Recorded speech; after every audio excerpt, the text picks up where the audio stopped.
How's everyone tonight? My name is Jennifer Tyree, and I'm the Deputy Director at the Abraham Lincoln Presidential Library and Museum. I'd like to welcome everyone to this evening's author panel discussion and musical performance honoring the Cherry Mine disaster of 1909. The schedule for the program this evening will allow each of the authors a 10 to 15 minute allotment of time to summarize their perspective of the Cherry Mine disaster as it relates to their book. We will then open up the discussion for a question and answer period from the audience. We will ask that each audience member that has a question could please come up to the microphone, which will be in the center aisle, so that we can all hear the questions asked clearly. After the question and answer period concludes, we will have a brief intermission. We will then reconvene for the final musical portion of the program. Immediately after the event, our presenters will be available outside to offer book signings and if you'd like to purchase any of their merchandise. You may also view the exhibit that begins on the first floor of the atrium area and it continues upstairs. Now, without further delay, I would like to introduce our authors for this evening's panel discussion. To my left, Mr. Dean and Lorena Goletti-Cotton are the co-authors of the nonfiction account, Oneness, Angiolina, the 1909 Cherry Mine Disaster. Mr. Cotton graduated with a BSME degree from Bradley University in Peoria, Illinois in 1962, and he later retired from Caterpillar in 1999. Ms. Lorena Goletti-Cotton received her cosmetology license in 1958 and has also worked in sales. They have 3 children and currently reside in Indiana. Ms. Karen Tintori is an internationally known best-selling author of fiction and nonfiction, whose books have been translated into 28 languages. Trapped, her nonfiction account of the Cherry Mine disaster, was named a 2002 Chicago Tribune favorite book. Tintori has a BA in journalism from Wayne State University, lives in Michigan, and holds dual U.S.-Italian citizenship. Our third author is Mr. Steve Stout. He's an author, historian, and award-winning professional photographer by trade, and offers his first book, Black Damp, the story of the Cherry Mining disaster. Stout, an ISU graduate, has also written several children's books and is a popular substitute teacher in LaSalle County. He currently resides in Utica, Illinois. Our final author, last but not least, Mr. Ron Bleemer, a military veteran who served in Turkey with the USAF Security Service and Strategic Air Command during the Vietnam era, is the author of Fire Below. Bleemer became a distinguished educator teaching history and science in the Putnam County Schools until 2001.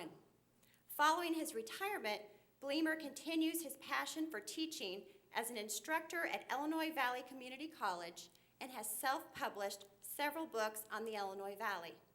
He has lived in Granville, Illinois for the last 41 years.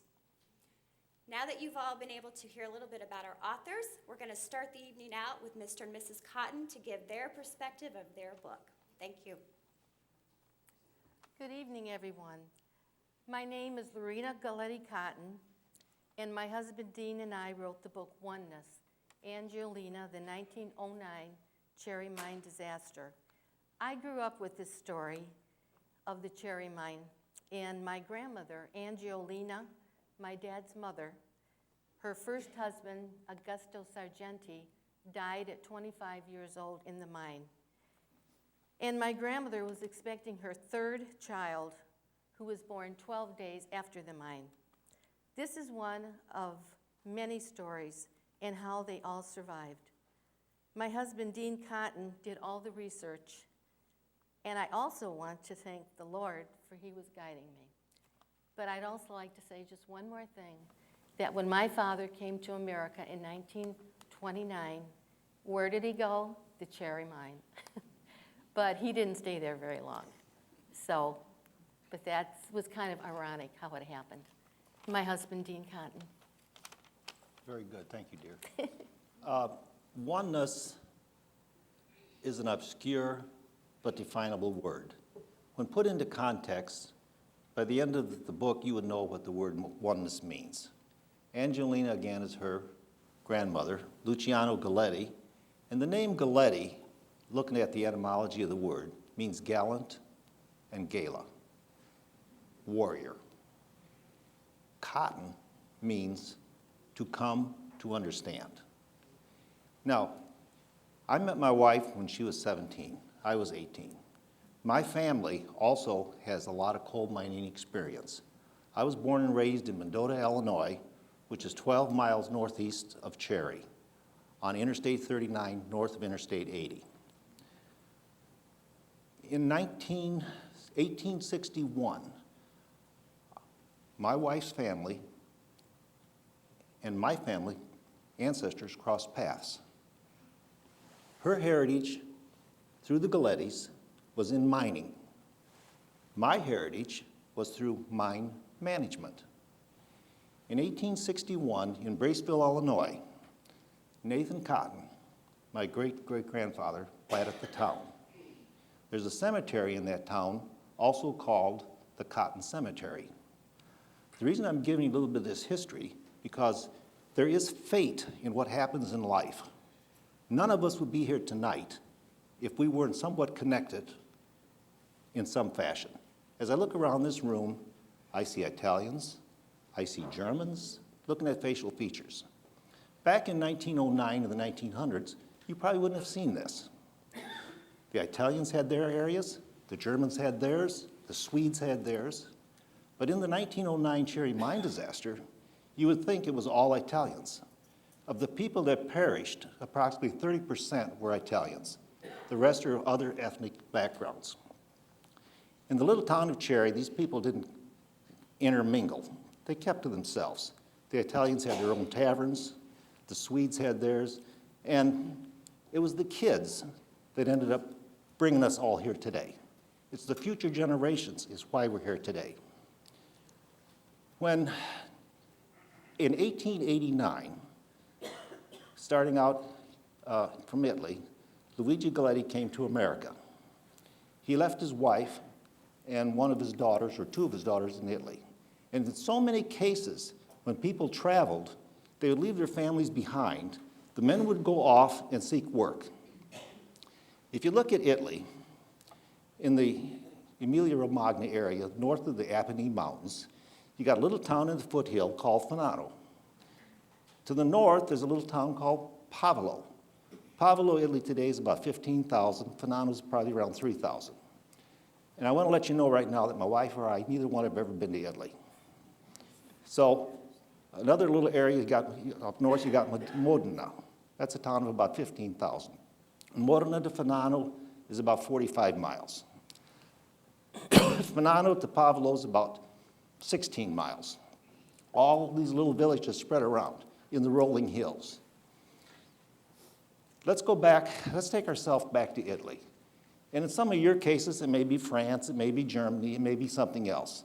But think of the word oneness, related to your own families. And you can see your own heritage.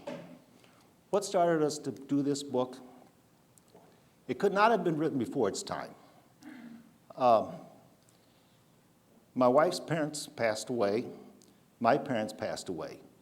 As I was in Mendota growing up, I heard all these stories about how the Red Cross, how the people from Mendota gave milk and foods to take to Cherry.